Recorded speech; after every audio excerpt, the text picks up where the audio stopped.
ஓம் சாய்ராம். என் அன்பு செல்லமே, என்னுடைய அழகான தங்கமே, உன்னுடைய யோசனைகள் எனக்கு ஒரு விதமான பதட்டத்தை உண்டாக்கியது. என்னவென்றால் தங்கமே, நீ யோசிக்கிற, நிறைய விஷயம் யோசிக்கிற, ஆனா அதுல சில விஷயம் தவறா யோசிக்கிற. அந்த தவறான விஷயம் தான் வேண்டாம் அப்படின்னு நான் சொல்றேன். என்ன சாய் நான் தவறா யோசிச்சேன் அப்படின்னு நீ தெரியாத மாதிரி என்கிட்ட நீ கேட்கலாம். ஆனா நானும் அதை தெரியாத மாதிரி உன்கிட்ட கேட்க முடியுமா? என்னன்னா, சில விஷயம் தப்பா நடக்கும்போது, சில விஷயம் உன் மனசை காயப்படுத்தும் போது உன் மனசு என்ன தெரியுமா சொல்லுது? இந்த வாழ்க்கை வேணான்னு சொல்லுது. இவ்வளவு பிரச்சனையை தாண்டி இந்த வாழ்க்கையை நம்ம வாழணுமா, இந்த வாழ்க்கையை நம்ம கடந்து போகணுமா அப்படின்னு உன் மனசு சொல்லுது. ஆனா அதே மனசு இன்னொரு நிமிஷம் சொல்லுது, சாய் கொடுத்த உயிர், சாயோடைய உயிர், சாய் தான் பார்த்துக்கணும் அப்படின்னு இன்னொரு உயிர் சொல்லுது. எதை நீ புரிஞ்சுக்கிறது அப்படின்னு உனக்கு தெரியல. சரியா நான் சொல்றது? கஷ்டம் வந்துச்சு அப்படின்னா முடிவு மட்டும்தான் கிடையாது. புரியுதா? அதை இன்னும் ஒரு விஷயத்தை நல்லா தெரிஞ்சுக்கோங்க. ஒரு உயிர் என்பது கடவுள் கொடுப்பது, ஒரு உயிரை எடுப்பது கடவுள் எடுப்பது. இதற்கு நடுவே அதிகமா பிரச்சனை வருது அப்படிங்கிறதுக்காக தப்பான ஒரு முடிவு எடுக்க கூடாது. உன் வாழ்க்கையில நிறைய நிமிஷம் இந்த எண்ணம் வந்திருக்கு. இந்த எண்ணம் இந்த உலகத்துல வாழ்றதுக்கு இத்தனை துரோகிகளும் இத்தனை ஏமாத்திரங்களும் இருக்கிற இந்த ஒரு உலகத்துல வாழ்றதுக்கு வாழாமையே இருக்கலாம் அப்படின்னு ஒரு தப்பான ஒரு எண்ணம் வந்திருக்கு. அந்த தப்பான எண்ணம் வர வர என்ன ஆகும்? உன்னுடைய வாழ்க்கையை அழிக்க ஆரம்பிக்கும். நீ என்ன நினைக்கிறியோ அதுதான் நடக்கும். சரியா? உன்னுடைய வாழ்க்கையில நிறைய பிரச்சனை வரும்போது நீ நினைக்கிற முதல் விஷயம் எப்படி அதை சரி செய்ய போறோம் அப்படிங்கிறது இல்ல. சே, என்ன வாழ்க்கை இது, இந்த வாழ்க்கையை வாழ்றதுக்கு வாழாம இருக்கலாம் அப்படிங்கிறது. இது மிகப்பெரிய தப்பான ஒரு விஷயம். வாழ்க்கையில நிறைய பிரச்சனை வரும், அதெல்லாம் தாண்டினாதான் அந்த கர்மம் விட முடியும், இல்லைன்னா முடியாது. உதாரணத்துக்கு உண்மையே நான் சொல்கிறேனே, ஒரு மனிதன் இருக்கிறான். அவன் வாழ்க்கையில் அதிகமா கஷ்டப்படுறான், ரொம்ப கஷ்டப்படுறான். அவனால மறுநாள் என்ன செய்ய போறான் அப்படின்னு அவனுக்கு தெரியல. அந்த அளவுக்கு கஷ்டப்படுறான். கஷ்டப்படும் போது என்ன தெரியுமா அவனுக்கு நடக்குது? இந்த வாழ்க்கையே வேணாம், நம்ம விட்டுறலாம் அப்படின்னு அவனுக்கு தோணுதுன்னு வச்சுக்கோ. இந்த வாழ்க்கை வேணாம், விட்டுறலாம் அப்படின்னு தோணும் போது அவன் தவறான ஒரு முடிவு எடுக்கிறான். தவறான ஒரு முடிவு எடுக்கும் போது, முடிவை எடுத்ததுக்கு அப்புறம் அவன் தெய்வத்திட்ட போறானா? இல்லை. அவன் வீட்டுக்கு போறானா? இல்லை. ஏன்னா அவனால அது ரெண்டுத்திட்டையும் போக முடியாது. தவறான ஒரு காரியம் செஞ்சதுக்கு பிறகு, தவறான முடிவு எடுத்த பிறகு அவன் தெய்வத்திட்டையும் போக முடியாது, வீட்டுக்குள்ளேயும் வர முடியாது. மரத்துல அவன் தலைக்கீழாதான் தொங்கணும். இதுதான் அவனுக்கு தெய்வம் கொடுக்குற தண்டனை. அதனாலதான் அதுக்கப்புறம் என்ன பண்ணுவான்? ஆயுள் முழுக்க அதே மாதிரி தொங்கிக்கிட்டே தான் இருக்கணும். தொங்கினதுக்கு அப்புறமேட்டுக்கு அவன் ஆயுள் முடிஞ்சு மேலே போகும்போது அவன் கீழே என்ன தப்பு பண்ணான்? வாழ்க்கையை அவன் தப்பாக தானே முடிவெடுத்தான், அதுக்கு மேலே தண்டனை. திருப்பியும் அவன் வாழ்க்கையை எந்த இடத்துல விட்டானோ அதே திரும்ப தொடரும். புரிஞ்சுதா? வாழ்க்கையை எந்த இடத்துல விட்டானோ அடுத்த ஜென்மத்தில் அதே இடத்துல தொடரும். அப்பயே அவனுக்கு அதே எண்ணம் வரும். ஆனால் இது திரும்ப திரும்ப செய்யும் போது அதே இடத்துல தான் நிற்கிற மாதிரி இருக்கும். இப்போ உன் வாழ்க்கையில் பிரச்சனை, அந்த பிரச்சனை என்ன ஆச்சு? நீ கடந்து வந்துட்டே இருக்க.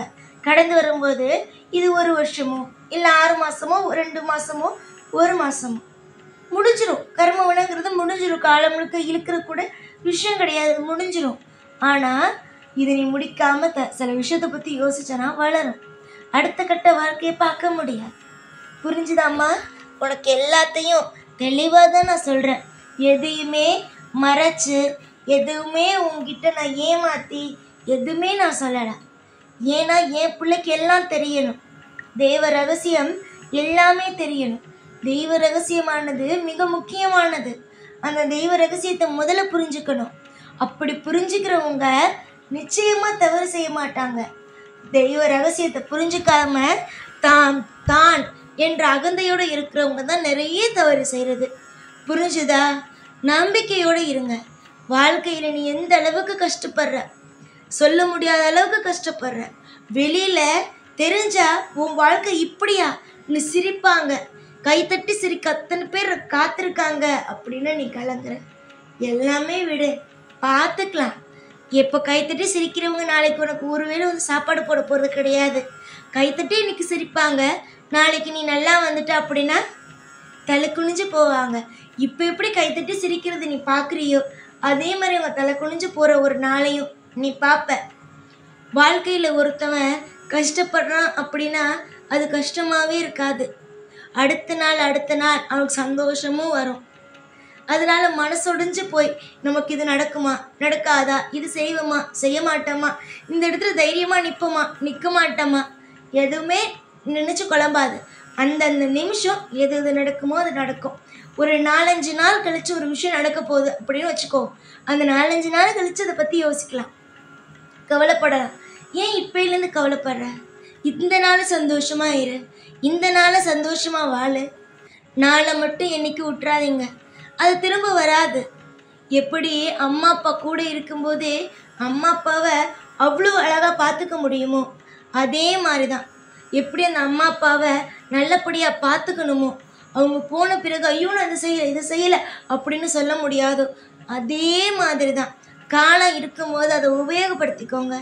அது போனதுக்கப்புறம் அந்த நாள் மட்டும் இருந்துச்சு, நான் இதெல்லாம் செஞ்சுருப்பேன், அந்த விஷயத்தில் சாதிச்சிருப்பேன், இந்த விஷயத்தில் சாதிச்சிருப்பேன்னு பொய்யா எதையும் சொல்லாதீங்க. முதல்ல உங்கள் கவலையை தூக்கி எறிங்க. உங்கள் கவலையை என்னன்னு எனக்கு தெரியாதா? கவலை என்பது கர்ம வினை. அந்த கர்ம வினையை கழிச்சு தான் ஆகணும். அந்த கர்ம வினை கழியும். வாழ்க்கையில் இன்பம் கூடும். ஒவ்வொரு நாளும் நீ சிரித்து சிரித்து சிரித்து சந்தோஷமாக வாழ்கிற நாள் ரொம்ப தூரத்தில் கிடையாது, உன் பக்கத்தில் இருக்குது. அதனால் உன் வாழ்க்கையை பற்றி தப்பாக யோசிக்காமல் சரியான விஷயத்தை பற்றி யோசி. எல்லாமே சுபமாகும். நீ என்னைக்கு சிரித்து சந்தோஷமாக வாழ்கிறியோ அன்னைக்கு இந்த சாயும் சிரித்து சந்தோஷமாக இருப்பேன். அதான் சொல்லிட்டேனே, 10 நாள் கழித்து ஒரு கஷ்டம் வரப்போகுது அப்படின்னா அது கஷ்டம் வருதுன்னு பயந்துட்டு நடுவில் இருக்கிற நாள் சந்தோஷமாக இருக்காமல் விட்டுறாதீங்க. நடுவில் இருக்கிற நாளை அனுபவிச்சு சந்தோஷமாக இருங்க. 10 நாள் கழித்து எது நடக்குமோ அது நடந்து தானே ஆகும். உன் பாரம் என்னன்னு தெரிஞ்சு தான் சொல்கிறேன். உன் மனசில் என்ன இருக்குது, என்ன விஷயம் யோசிக்கிற அப்படின்னு தெரிஞ்சு தான் நான் சொல்கிறேன். கண்ணீரை தொடச்சிக்கிட்டு சந்தோஷமாக வாழ்க்கையை வாழ்கிற வழியை பாரும்மா. உனக்கு துரோகம் செஞ்சவனும் உன் வாழ்க்கையை கெடுக்கணும்னு நினச்சவனும் யாராக இருந்தாலும் நிச்சயமாக நான் தண்டனை கொடுப்பேன். எந்த நிமிஷமும் உன்னை அழ வச்சுட்டு, உன்னை எப்போ பார்த்தாலும் உன்னை அழ வச்சுட்டு, உன்னை கஷ்டப்படுத்திட்டு, உன்னை கவலைப்படுத்திட்டு இருக்கிற எல்லாரையும் வாழ வச்சுட்டு இருப்பேன், உன்னை மட்டும்தான் கஷ்டப்படுத்துகிறேன் அப்படின்னு எப்பயுமே நினைக்காத. ஏன்னா அவங்களுக்கு நேரம்னு ஒன்று வரும்போது நிச்சயமாக எல்லாத்துக்கும் தண்டனை அனுபவிச்சு தான் ஆகணும். பொறுத்திருந்தா எல்லாம் நடக்கும். ஆனால் அவசரப்பட்டா உன் வாழ்க்கை தான் போகும்னு மறந்துடாத. யோசிச்சு பாரு. உன் குலதெய்வம் உன் கூட இருக்கு. உனக்கு தேவையானதை செய்ய நானும் இருக்க, உன் குலதெய்வமும் இருக்கு. வருஷத்துக்கு ஒரு முறையாவது போய் பார்த்துட்டு வா. உன் குலதெய்வம் சொல்ல சொன்னதை நான் சொல்லிட்டேன். நீ என்ன யோசிக்கிறியோ, என்ன விஷயம் செய்கிறியோ செய். சொல்லதான் முடியும், கவலைப்படாத நான் இருக்கேன், உன் குலதெய்வம் இருக்குன்னு. ஆனால் பேச்சை கேட்காம இருக்கிறதும் உன் கையில் தானே இருக்கு. எதுவாக இருந்தாலும் பார்த்துக்கலாம், எதுவாக இருந்தாலும் சரி செஞ்சிடலாம். புரிஞ்சுதா? யோசிச்சு ஒவ்வொரு நிமிஷமும் உன் வாழ்க்கைக்காக நான் அதிகமான அளவு சந்தோஷப்பட்டிருக்கேன். நீ தைரியமான பிள்ளை.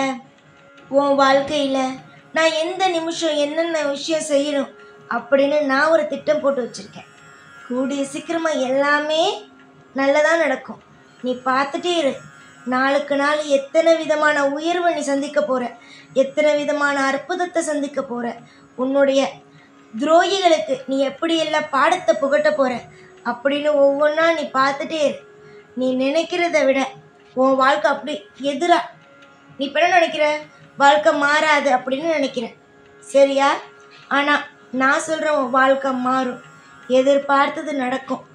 இனி ஒவ்வொரு நாளும் ஒவ்வொரு பொழுதும் உன் கூடவே இருந்து உன்னை வாழ வச்சு சந்தோஷப்படுத்துவேன். இந்த சாய்நான். ஓம் சாய்ராம்.